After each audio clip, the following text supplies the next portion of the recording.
গুরুত্বপূর্ণ একটি আলোচনা। কি আলোচনা? একটা ফিতনা নির্মূল করার জন্য তিনি আলোচনাটা করছেন।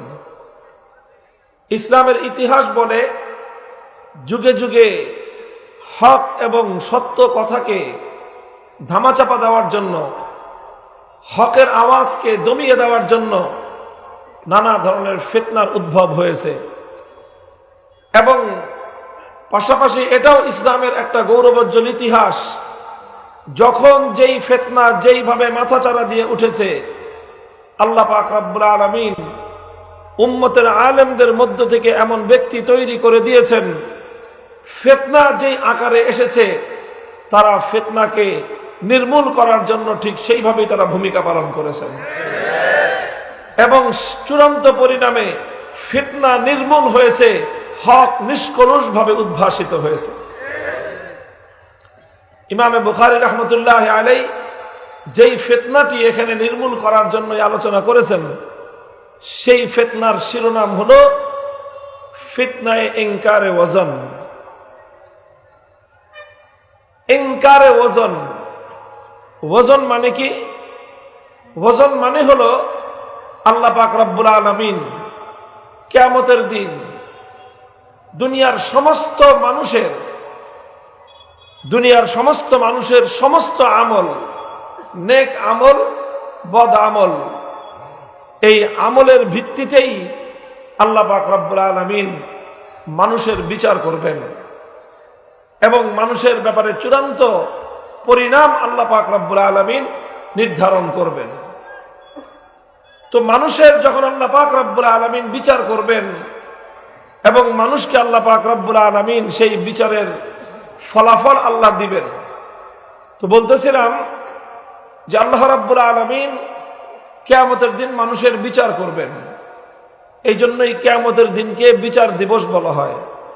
মালিকি ইয়াউমিদ্দিন, মালিকি ইয়াউমিদ্দিন আই ইয়াউমিল জাযা। কিয়ামতের দিবসকে বলা হয় প্রতিদান দিবস, কারণ আল্লাহ পাক রব্বুল আলামিন সেই দিন সমস্ত মানুষকে তার কর্মের প্রতিদান দান করবেন। আল্লাহ রাব্বুল আলামিন যে মানুষকে তাদের কর্মের প্রতিদান দিবেন, এই প্রতিদানটা আল্লাহ রাব্বুল আলামিন কিসের ভিত্তিতে দিবেন? কিসের ভিত্তিতে আল্লাহ প্রতিদান দিবেন? যে ভালো কাজ করবে সে তাকে ভালোর প্রতিদান দিবেন, যে খারাপ কাজ করবে তাকে খারাপ প্রতিদান দিবেন। কিন্তু এই ভালো এবং খারাপ এটা আল্লাহ পাক রব্বুল আলামিন নির্ণয় করবেন কিভাবে? আল্লাহ রাব্বুল আলামিন কিভাবে ভালো এবং মন্দ বিচার করবেন সেটা আল্লাহ নিজেই বর্ণনা করে দিয়েছেন। সেটা হলো এই যে আল্লাহ পাক বান্দার আমল এটাকে আল্লাহ ওজন দিবেন এবং পরিমাপ করবেন। পরিমাপ করার পর যার পরিমাপ যখন করবেন, ভালো আমলও পরিমাপ করবেন, খারাপ আমলও পরিমাপ করবেন। উভয় ধরনের আমল পরিমাপ করার পরে কি হবে? ফাআম্মা মান সাকুলাত মাওয়াজিনুহু ফাহুয়া ফি ঈশাতির রাদিয়াহ ওয়া আম্মা মান খাফফাত মাওয়াজিনুহু ফাউম্মুহু হাবিয়াহ। যাদের নেকির পাল্লা ভারী হয়ে যাবে তাদের পরিণাম হবে খোদার জান্নাত, আর যাদের খারাপ আমলের পরিমাপ বেশি হয়ে যাবে তাদের ঠিকানা হবে জাহান্নাম। কথা পরিষ্কার। তাহলে আল্লাহ রাব্বুল আলামিন মানুষের বিচার করবেন, মানুষকে আল্লাহ পাক রব্বুল আলামিন প্রতিদান দিবেন। কিসের ভিত্তিতে দিবেন? মানুষের আমল ওজনের মাধ্যমে, মানুষের আমল পরিমাপ করার মাধ্যমে। এখন প্রশ্ন হলো, মানুষের আমল আবার ওজন দেয় কিভাবে? মানুষের আমল পরিমাপ করে কিভাবে? কারণ আমল তো এমন জিনিস যেটা দেখা যায় না, ধরা যায় না, ছোঁয়া যায় না, তো সেটাকে আবার ওজন দেওয়া হয় কিভাবে? এটা হলো একটা প্রশ্ন এখানে আসতে পারে। যেরকম আপনি মসজিদে যাচ্ছেন, মসজিদ আপনার বাড়ি থেকে 200 কদম দূরে, আপনি মসজিদে পায়ে হেঁটে যাচ্ছেন, 200 কদম ফেলে আপনি মসজিদে গেলেন, প্রত্যেকটা কদম একটা করে নেক আমল। হাদিসের মধ্যে বর্ণনা এসেছে যে এক এক কদমে আল্লাহ পাক রব্বুল আলামিন বান্দার আমল নামায় নেকি লিখবেন। মসজিদে গিয়ে 2 রাকাত নামাজ পড়লেন, এটা একটা নেক আমল। মসজিদে ঢুকার সময় ডান পা আগে দিয়ে ঢুকলেন, এটা একটা নেক আমল। মসজিদ থেকে বের হওয়ার সময় বাম পা আগে দিয়ে বের হলেন, এটা আরেকটা নেক আমল। তো এই আমলগুলোকে এটাকে আবার ওজন দেওয়া হবে কিভাবে? রমজান মাসে সারাদিন না খেয়ে থেকেছেন, রোজা হয়েছে, এটা একটা নেক আমল। এই আমলটাকে কিভাবে মাপা হবে? এটা হলো একটা প্রশ্ন, এটা হলো মানুষের একটা অনুসন্ধিৎসা যে কিভাবে ওজন দেওয়া হবে। তো দুনিয়াতে কিছু মানুষ এমন আছে, যখন কোনো প্রশ্ন অন্তরের মধ্যে জাগ্রত হয় যে কিভাবে এটা হবে, তারপর যতক্ষণ পর্যন্ত বিষয়টা তাদের বুঝে না আসে ততক্ষণ পর্যন্ত তারা বিষয়টা মানতে প্রস্তুত হয় না। তো এই যে মানুষের আমল কিভাবে আল্লাহ পাক রব্বুল আলামিন ওজন দিবেন, ইমামে বুখারী রাহমাতুল্লাহি আলাইহি এটা এখানে সাব্যস্ত করেছেন। এই প্রশ্নের সামনে এসে আল্লাহ পাক কিভাবে ওজন দিবেন, কিছু মানুষের বুঝে আসে নাই যে দুনিয়ার মানুষের এই আমলগুলো কিভাবে ওজন দেওয়া হবে। যাদের বুঝে আসে নাই, নিজেরা বুঝতে না পারার কারণে তারা অস্বীকার করে বসেছে যে না, আমল ওজন দেওয়া এটা যেহেতু আমাদের বুঝে আসে না, সুতরাং আমরা এটা মানি না। যেটা আমাদের বুঝে আসে না সেটা আমরা মানি না। দুনিয়ার কিছু মানুষের জীবন দর্শন হলো এই, যেটা তাদের বুঝে না আসে সেটা তারা মানতে প্রস্তুত নয়। ইমামে বুখারী রাহমাতুল্লাহি আলাইহি এই কথাটাকে তিনি সাব্যস্ত করছেন যে না, আল্লাহ পাক রব্বুল আলামিন বান্দার আমল পরিমাপ করবেন, ওজন দিবেন, এবং এই ওজন আর পরিমাপের মাধ্যমেই আল্লাহ পাক রব্বুল আলামিন প্রত্যেক ব্যক্তিকে তার আমলের প্রতিদান দিবেন। প্রমাণ কি? প্রমাণ কি আল্লাহ রাব্বুল আলামিন যে বান্দার আমলকে ওজন দিবেন, পরিমাপ করবেন, তার প্রমাণ কি? ইমামে বুখারী রাহমাতুল্লাহি আলাইহি এখানে 2টি প্রমাণ দিয়েছেন। কয় প্রমাণ? 2 প্রমাণ দিয়েছেন। 1 নম্বর প্রমাণ দিয়েছেন আল্লাহর কোরআনের আয়াতের দ্বারা, 2 নম্বর প্রমাণ দিয়েছেন আল্লাহর নবীর হাদিসের দ্বারা। এই 2 প্রমাণ দিয়ে ইমামে বুখারী রাহমাতুল্লাহি আলাইহি এই কথা সাব্যস্ত করেছেন যে আল ওয়াজনু হাক্কুন, কিয়ামতের দিন যে বান্দার আমল ওজন দেওয়া হবে এটা সঠিক, সত্য এবং এটাই চূড়ান্ত বাস্তব। কোরআন এবং হাদিসের প্রমাণ দেওয়ার পর ইমামে বুখারী রাহমাতুল্লাহি আলাইহি ভিন্ন তৃতীয় আর কোনো প্রমাণ দেওয়ার প্রয়োজন মনে করেননি।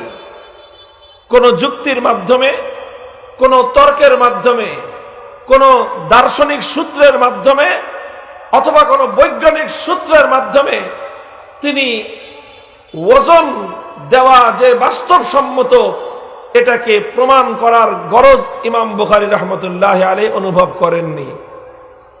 এটা হলো মুসলমানদের জন্য এই অধ্যায় থেকে সবচেয়ে বড় সবক। সবকটা কি? শিক্ষাটা কি? শিক্ষা হলো ইমানদারদের জন্য মুমিনের সম্মুখে কোনো জিনিস যখন আল্লাহর কোরআন এবং আল্লাহর নবীর হাদিসের দ্বারা প্রমাণিত হবে, কোরআন এবং হাদিসের দ্বারা কোনো তথ্য প্রমাণিত হওয়ার পর সেটা মুমিন দ্বিধাহীন চিত্তে মেনে নিবে।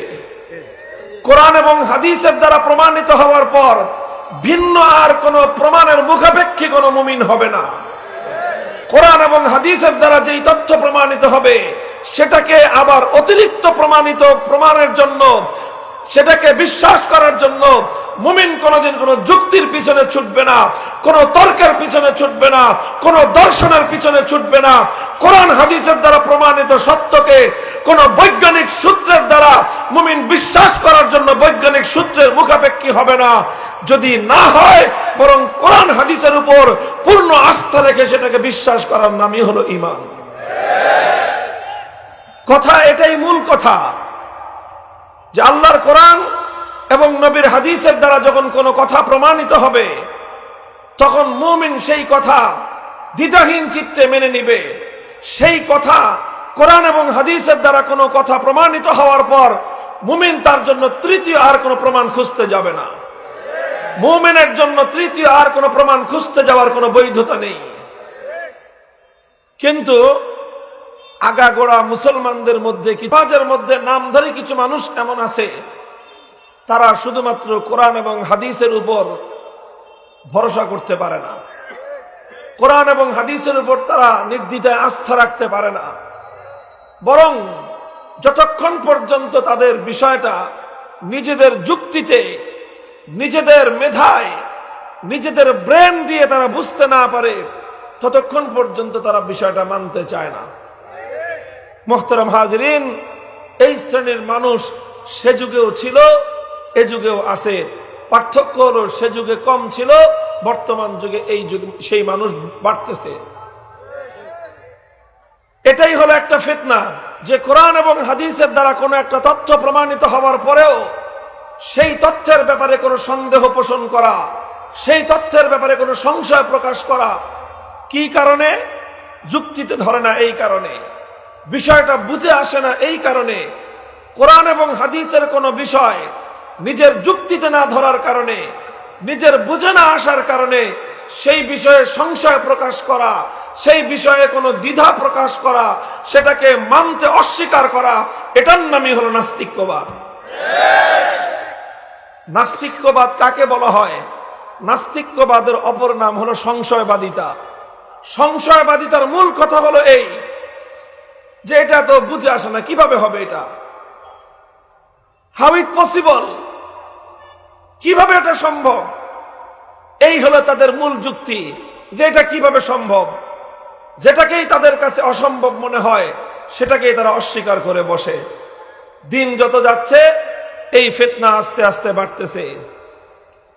আর বড় মারাত্মক বিষয় হলো এই যে সংশয়বাদিতা তথা নাস্তিক্যবাদের এই ফিতনা, এটা কিন্তু অশিক্ষিত মানুষের মধ্যে নয়, বরং এক শ্রেণীর শিক্ষিত, আসলে শিক্ষিত নয় বরং কুশিক্ষিত মানুষের মধ্যে এই ফিতনা আস্তে আস্তে বাড়তেছে। শিক্ষিত মানুষ দুই শ্রেণীর হয়, এক শ্রেণীর মানুষ হয় সুশিক্ষিত, আর এক শ্রেণীর মানুষ হয় কুশিক্ষিত। ওই যে আমাদের পুরাতন ঢাকার এমপি হাজী সেলিম সাহেব নাকি তাকে বলছেন যে কিছু মানুষ আছে জানতে জানতে শেষ পর্যন্ত জানোয়ার হয়ে যায়, জানতে জানতে জানোয়ার হয়ে যায়। তো যেই সমস্ত মানুষ অনেক পড়াশোনা করে, শিক্ষা দীক্ষা অর্জন করতে করতে একটা পর্যায়ে গিয়ে নাস্তিক্যবাদের দিকে ঝুঁকে পড়ে, শিক্ষা গ্রহণ করতে করতে নাস্তিক্যবাদের দিকে ধাবিত হয়ে যাওয়ার অর্থই হলো জানতে জানতে জানোয়ার হয়ে যাওয়া। কাজে এই জন্য মুহতারাম হাজিরিন, যে কথা বলতেছিলাম যে মুমিনের শান কি হবে, কোন একটা কথা যখন আল্লাহর কোরআনের দ্বারা প্রমাণিত হবে, কোন একটা কথা যখন আল্লাহর নবীর হাদিসের দ্বারা প্রমাণিত হবে, তখন সেই বিষয়টাকে বিশ্বাস করে নিতে, সেই বিষয়টাকে মেনে নিতে মুহূর্ত মাত্র আর বিলম্ব করা যাবে না, কোনো দ্বিধা এবং সংশয়ের মধ্যে ভোগা যাবে না। ওজন সত্য, আল্লাহ পাক রব্বুল আলামিন কিয়ামতের দিন বান্দার আমল ওজন দিবেন। কথা বলেন, প্রমাণ কি? এক নম্বর প্রমাণ হলো আল্লাহর কোরআন। কোরআনে পাকের আয়াত উদ্ধৃত করেছেন, ওয়ানাদাউল মাওয়াজিনাল কিসতা লিয়াউমিল কিয়ামাতি ফালা তুজলামু নাফসুন শাইআ ওয়া ইন কানা মিসকালা হাববাতিন মিন খারদালিন আতাইনা বিহা ওয়া কাফা বিনা হাসিবিন। আল্লাহর কোরআন বলতেছে, আল্লাহ বলছেন কিয়ামতের দিন আমি আল্লাহ রাব্বুল আলামিন পরিমাপ যন্ত্র সাব্যস্ত করব, ইনসাফের পরিমাপ। মাওয়াজিন এটা মিজানের বহু বচন। মিজান অর্থ হলো, বাংলায় অনেকে বলে মিজান মানে হলো দাড়িপাল্লা। আসলে মিজানের অর্থ দাড়িপাল্লা, এটা যথার্থ অর্থ নয়। মিজানের যথার্থ অর্থ হলো পরিমাপের যন্ত্র, যেই জিনিস দ্বারা পরিমাপ করা হয়। তো পরিমাপ কি শুধুমাত্র দাড়িপাল্লা দিয়ে করে? অনেক জিনিস দ্বারাই মাপা হয়। এখন তো দাড়িপাল্লা খুঁজেই পাওয়া যায় না।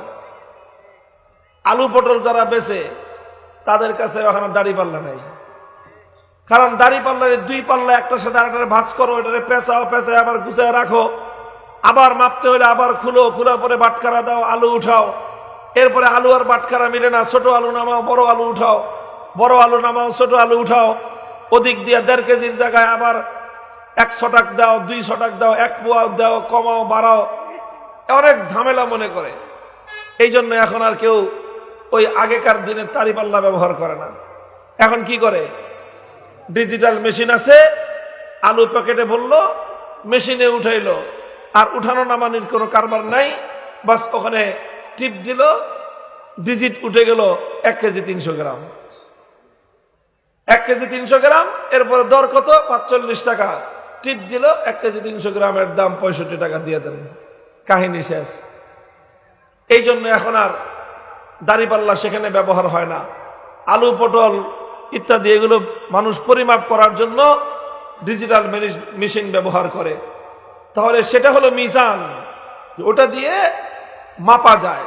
কথা বলেন। আবার অন্য জিনিস, লোহা যদি পরিমাপ করতে যান, রড কিন্তু আবার এই মেশিন দিয়ে মাপে না। কারণ আলু মাপার মেশিনের মধ্যে যদি আপনি 3 টন রড উঠে দেন, এই মেশিন খুঁজে পাওয়া যাবে? কত ভর্তা হয়ে যাবে। রড মাপার জন্য আবার রড যেরকম অনেক বেশি ভারী, ওটার মেশিনও ওরকম হেভি, ওটাকে স্কেল বলে। ওই মেশিনের মধ্যে 2-4 কেজি রড দিলে নড়ে চড়ে না, ওটার মধ্যে টনকে টন রড দিলে তখন সেটা কি করে? ওজন দেয়। রড মাপার মেশিন আলাদা। আবার বিভিন্ন জিনিস পরিমাপ করার বিভিন্ন ধরনের ব্যবস্থা আছে। শরীরের মধ্যে জ্বর আসছে, কপালে হাত দিলে তো বোঝা যায় না, কিন্তু ভিতরে ভিতরে জ্বর তীব্র, তো বলতেছে ভাই আমার জ্বর জ্বর লাগতেছে। কই? হাত দিয়ে কপালের মধ্যে ঠান্ডা ঠান্ডা লাগে। কয় না ভাই আসলে মনে হয় জ্বর। 15 টাকা দিয়ে ফার্মেসি থেকে থার্মোমিটার কিনেন, 2 মিনিট জিহ্বার নিচে দিয়ে বের করলে দেখা যায় যে আসলেই তো শরীর গরম না হলে কি হবে? জ্বর 104 ডিগ্রি। শরীরের তাপমাত্রা পরিমাপ হয়ে গেল থার্মোমিটার দিয়ে। কথা বলেন। আবার ডায়াবেটিক্স মাপবেন, ডায়াবেটিক্স মাপার আলাদা মেশিন আছে। একটা কিটের মধ্যে সামান্য একটু রক্ত দিয়ে মেশিনের মধ্যে ঢুকায় দিছে খাওয়ার আগে, 108 ডায়াবেটিক্স। খাওয়ার পরে আবার মাপছে 132, অথচ রক্তের রং কিন্তু একই রকম। কি বলেন? খাওয়ার আগে রক্তের রং কি ছিল, খাওয়ার পরে রক্তের রং একই, মানুষ একই, সব এক। কিন্তু ডায়াবেটিক্সের মেশিনের মাধ্যমে জানা গেল খাওয়ার আগে সুগার ছিল 108 পয়েন্ট, আর খাওয়ার পরে সুগার হয়ে গেছে 132 পয়েন্ট। তাহলে রক্তের সুগার মাপার সিস্টেম আছে না নাই? আবার এই রক্তের মধ্যে প্রেসার মাপার সিস্টেম আছে আরেক রকম মেশিন দিয়ে। ওই মেশিন দিয়ে বোঝা যায় যে রক্তের মধ্যে ব্লাড প্রেসার কি পরিমাণ। হয় যে আপনার তো প্রেসার অনেক বেড়ে গেছে, নিচেরটাই 130, উপরেরটা 250, তাড়াতাড়ি প্রেসারের ওষুধ খান, না হয় যে কোনো মুহূর্তে স্ট্রোক করতে পারেন। তাহলে রক্তের মধ্যে সুগার মাপার মেশিন আলাদা, রক্তের মধ্যে প্রেসার মাপার মেশিন আলাদা। কত রকম মেশিন মানুষ তৈরি করেছে। করতে করতে এমন মেশিনও মানুষ তৈরি করেছে, দুধের মধ্যে পানি মিশানো হলো, তরল জিনিসে তরল জিনিস মিলানো হলো, দুধ আর পানি মিশে মিশে একাকার হয়ে গেল। সেই মেশিনের, সেই দুধের মধ্যে একটা মেশিন আছে, সেই মেশিনটা দিলে মুহূর্তের মধ্যে মেশিনটা বলে দেয় যে এই পাত্রের মধ্যে কতটুকু দুধ গরুর ওলান থেকে দোয়া হয়েছে আর কতটুকু দুধ চাপকলের ওলান থেকে দোয়ানো হয়েছে। কি বলেন?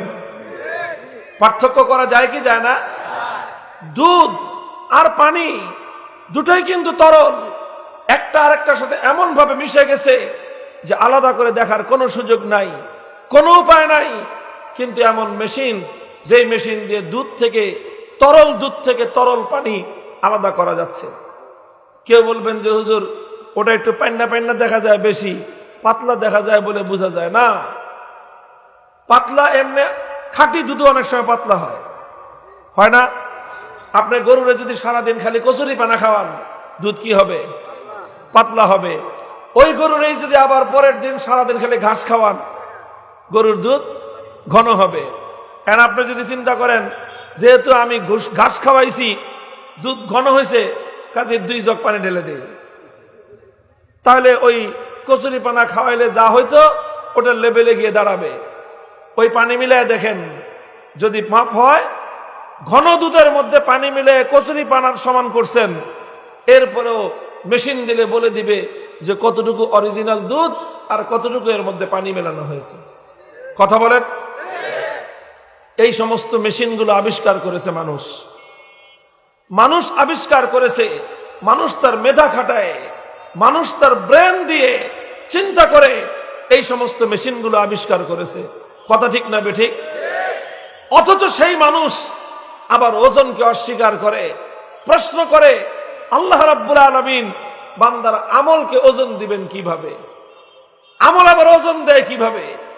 আরে মানুষ, তুমি জিনিসটা বুঝলে না যে তুমি তোমার এই ক্ষুদ্র মেধা দিয়ে এমন মেশিন আবিষ্কার করলা যেটা তরল থেকে তরল জিনিসকে আলাদা করে পরিমাপ করতে পারে। তুমি তোমার ক্ষুদ্র মেধা দিয়ে এমন মেশিন আবিষ্কার করলা যেটার দ্বারা আবহাওয়ার টেম্পারেচার পরিমাপ করতে পারে। তুমি এমন মেশিন আবিষ্কার করলা যেই মেশিনের দ্বারা বাতাসের গতিবেগ পরিমাপ করতে পারে। তাহলে তোমার যেই মেধা, দুনিয়াতে কি মেধা খালি তোমার একলাই আছে না সবার আছে? এই পর্যন্ত আল্লাহ রাব্বুল আলামিন কত মানুষকে কি পরিমাণ ব্রেন দিয়েছে বলতে পারেন?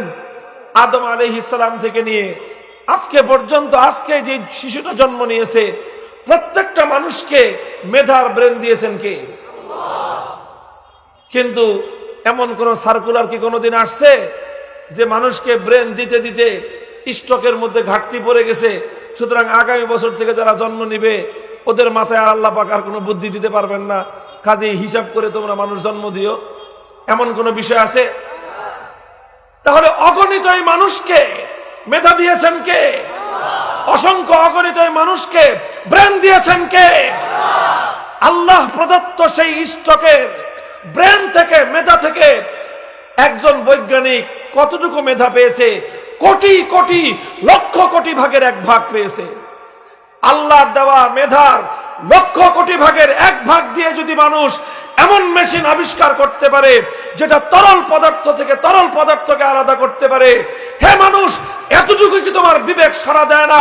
সে আল্লাহ রাব্বুল আলামিনের কুদরতের ক্ষমতা কতটুকু? তিনি কি নেক আমলকে বদ আমল থেকে আলাদা করবার মতো পরিমাপ আল্লাহ পাক রব্বুল আলামিন করতে পারেন না? কিন্তু মানুষ চোখ থাকিতে অন্ধ হয়। কিছু মানুষ, এ কথাই আল্লাহর কোরআনে বলেছে, ওয়াফিল আরদি আয়াতুল লিল মুকিনিনা ওয়া ফি আনফুসিকুম আফালা তুবসিরুন। আল্লাহ পাক রব্বুল আলামিনকে চেনার জন্য চীন জাপান যাওয়ার দরকার নাই, মক্কা মদিনাতে যাওয়ারও দরকার নাই। মানুষ, তুমি তোমার নিজেকে নিয়ে চিন্তা করো যে আল্লাহ রাব্বুল আলামিন তোমাকে মেধাটা দিলেন, সেই মেধা দিয়ে তুমি এমন জিনিস আবিষ্কার করলা, এটাকে যদি তুমি চিন্তা করো, এ থেকে তুমি জবাব পেয়ে যাবে আল্লাহ রাব্বুল আলামিন কিভাবে সমস্ত মানব জাতির সমস্ত আমলকে 1 মুহূর্তের মধ্যে আল্লাহ পরিমাপ করতে পারবেন। তাহলে কোরআনের আয়াতের দ্বারা প্রমাণ হলো আল্লাহ রাব্বুল আলামিন বান্দার আমল ওজন দিবেন। এরপরে ইমাম বুখারী রাহমাতুল্লাহি আলাইহি দ্বিতীয় প্রমাণ পেশ করেছেন আল্লাহ নবীর হাদিসের মাধ্যমে, কালিমাতানি হাবিবাতানি ইলার রহমান খাফিফাতানি আলাল লিসান সাকিলাতানি ফিল মিজান সুবহানাল্লাহি ওয়া বিহামদিহি সুবহানাল্লাহিল আযীম। দুটো কথা এমন রয়েছে যেই 2 কথা সীমাহীন দয়ালু আল্লাহর নিকট অনেক বেশি প্রিয়। কথা দুটো বলতে খুব সহজ, খুব ছোট্ট ছোট্ট দুটো কথা, অনেক বড় কথা নয়, মুখস্থ করা খুব কঠিন, কোনো জটিল কোনো বিষয় নয়, কথা ছোট, অল্প সময় লাগে পড়তে বলতে, মুখস্থ করা খুব সহজ। কথা ছোট হলে কি হবে? সাকিলাতানি ফিল মিজান, কিন্তু কিয়ামতের দিন যখন আমল পরিমাপ করা হবে তখন নেকির পরিমাপের ক্ষেত্রে এই কথা দুটোর ওজন অনেক বেশি হয়ে যাবে। অনেক জিনিসই এমন আছে দেখতে অনেক বড় কিন্তু ওজন কম, আবার অনেক জিনিস আছে দেখতে ছোট কিন্তু ওজন অনেক বেশি। তুলার গাঁটটি ইয়া বড়, মাপতে গেলে 3.5 কেজি, কিন্তু লোহা সীসা এতটুকু সীসার একটা টুকরা দেখতে ছোট দেখা যায়, কিন্তু মাপতে গেলে 2.5 মণ হয়ে যায়, ছোট্ট একটা সীসার টুকরা। অনেক জিনিসই আছে দেখতে বড়, অ্যাকশন কম, আবার অনেক জিনিস আছে মাপে ছোট, অ্যাকশন বেশি। আরব দেশে কাঁচামরিচ আছে এত বড় বড় ভেন্ডির মতো দেখা যায়। ঢেঁড়স আছে না, ঢেঁড়স, আমাদের দেশের ঢেঁড়সের সাইজে কাঁচামরিচ পাওয়া যায় সৌদি আরবে। আপনি দেখলে তো প্রথমে ডরায় যাবেন যে এত বড় কাঁচামরিচ খায় কেমনে। কিন্তু এই কাঁচামরিচ 10টা কেটে যদি খাইতে বসেন, শুধু এই কাঁচামরিচ দিয়ে যদি তরকারি রান্না হয় আর কিছু যদি না দেওয়া হয়, খাওয়ার সময় দেখুন মিষ্টি লাগে। ওই কাঁচামরিচ রান্না করে খাইতে হইলে আমাদের বাংলাদেশি কাঁচামরিচ লাগে, তারপরে সেই সৌদি আরবের কাঁচামরিচের তরকারি খাওয়া যায়। সাইজ তো এত বড়, জাল কতটুকু? জাল নাই। আবার আমাদের দেশের ছোট ছোট বিন্দি মরিচ আছে, এই ছোট্ট মরিচ কিন্তু 2টা মরিচ দিলে 1 কড়াই তরকারি ঝাল হয়ে যায়, আছে না নাই? অনেক জিনিস সাইজে বড়, অ্যাকশন কম, অনেক জিনিস আছে সাইজে ছোট, অ্যাকশন। আল্লাহ রসুল বলতেছেন এই কথা দুটো সাইজে ছোট হতে পারে, আকারে ছোট হতে পারে, সংক্ষিপ্ত হতে পারে, কিন্তু এটার ওজন এবং এটার অ্যাকশন অনেক বেশি। সাকিলাতানি ফিল মিজান, আল্লাহ রসুল বলছেন এই কথা দুটির মধ্যে ওজন অনেক বেশি। আল্লাহর নবী বলতেছেন কথার মধ্যে ওজন আছে। কথার মধ্যে কি আছে? হে উম্মত, মানুষের কথায় ওজন আছে না নাই? মানুষের আমলে ওজন আছে না নাই? আল্লাহর কোরআন বলতেছে মানুষের আমলে ওজন আছে, আল্লাহর নবীর হাদিস বলতেছে মানুষের কথার মধ্যে ওজন আছে। সুতরাং কোরআনের দ্বারা প্রমাণ হয় কথা এবং কাজের ওজন আছে, হাদিসের দ্বারা প্রমাণ হয় কথা এবং কাজে ওজন আছে। কোরআন এবং হাদিসের দ্বারা যখন প্রমাণ হলো কথা এবং কাজে ওজন হয়, সুতরাং সেটা বিশ্বাস করার নাম ঈমান। কোরআন এবং হাদিসের দ্বারা কথা এবং কাজের ওজন প্রমাণিত হওয়ার পর বিজ্ঞান কি বলল, দর্শন কি বলল, যুক্তি কি বলল, তর্ক কি বলল, দেখার সময় ঈমানদারের থাকতে পারে না। ওয়ামা কানা লিমুমিনিন ওয়ালা মুমিনাতিন ইযা কাদাল্লাহু ওয়া রাসূলুহু আমরান আন ইয়াকুনা লাহুমুল খিয়ারাতু মিন আমরিহিম। মুমিনের শান কি? যখন কোন বিষয়ে আল্লাহর পক্ষ থেকে সিদ্ধান্ত চলে আসবে, যখন কোন বিষয়ে আল্লাহর রাসূলের পক্ষ থেকে রুলিং চলে আসবে, সেই বিষয়ে আল্লাহ এবং তার রাসূলের সিদ্ধান্তের পর, আল্লাহ এবং তার রাসূলের রুলিং আসার পর তৃতীয় আর কারো মতামত জানতে চাওয়া মুমিনের শান হতে পারে না। এটাই হলো ইমাম বুখারী রাহমাতুল্লাহ আলাইহি এই শিক্ষাটা আমাদেরকে দান করলেন। মুসলমানের জন্য সবচেয়ে গুরুত্বপূর্ণ এই শিক্ষা, এই শিক্ষাকে ধারণ করতে হবে জীবনব্যাপী। কথা বলেন, জীবনের যে কোনো ক্ষেত্রে আল্লাহ এবং তার রাসূল যেটা বলে দিবেন সেটাই মুমিনের জন্য চূড়ান্ত কথা। বুঝে আসলেও সেটা চূড়ান্ত কথা, আমার আর তোমার বুঝে না আসলেও সেটা চূড়ান্ত কথা। মুমিন ব্যক্তি, কোন মুমিন ব্যক্তি, নারী হোক অথবা পুরুষ হোক, শিক্ষিত হোক অথবা অশিক্ষিত হোক, সরকারি চাকরিজীবী হোক, বেসরকারি চাকরিজীবী হোক, প্রশাসনের লোক হোক অথবা সাধারণ জনগণ হোক, প্রত্যেক ঈমানদারের জন্য চূড়ান্ত কথা এটা, যে বিষয়ে কোরআনের ফয়সালা আছে, যে বিষয়ে হাদিসের ফয়সালা আছে, সেই বিষয়ে অন্য কোনো ফয়সালা আমরা শুনতেও প্রস্তুত না। এইভাবে যখন মুমিন এইভাবে যখন মুমিন আল্লাহর কোরআন এবং নবীর হাদিসের উপর আস্থাশীল হয় তখন তাকে ইমানদার বলা হয়। আর মুমিন যদি এর ব্যতিক্রম হয়, আল্লাহর কোরআনে কথা আছে, নবীর হাদিসের মধ্যে বিষয় আছে, এরপরেও তার বিশ্বাস হতে চায় না, এরপরেও সে মানতে চায় না, কিন্তু সে নামাজ পড়ে, সে হজ করে, নামাজ পড়তে পারে, হজ করতে পারে, আল্লাহর কথা নবীর কথার পরেও যেই বিষয়ে তার স্যাটিসফ্যাকশন হয় না, যেই বিষয়ে তার বিশ্বাস হয় না, সে হাজার রাকাত নামাজ পড়তে পারে, ইমানদার হতে পারে না। কাজেই খুব হুঁশিয়ার। সর্বশেষ কথা আপনাদেরকে আহ্বান জানাই, আমি আমার কথা এখানে শেষ করতেছি। শিক্ষিত মহল থেকে বাংলাদেশের প্রত্যেকটা, বিশেষ করে পাবলিক বিশ্ববিদ্যালয়গুলোতে এরকম এক একটা আখড়া তৈরি হয়ে আছে, আস্তে আস্তে এটা বাড়তেছে, যেখান থেকে এই সংশয়বাদিতা নাস্তিক্যবাদের এই ফিতনা ছড়াচ্ছে। সংশয়বাদিতাকে আমাদের বাংলা ভাষায় বলে সন্দেহবাতিক। কি জিনিস বলে?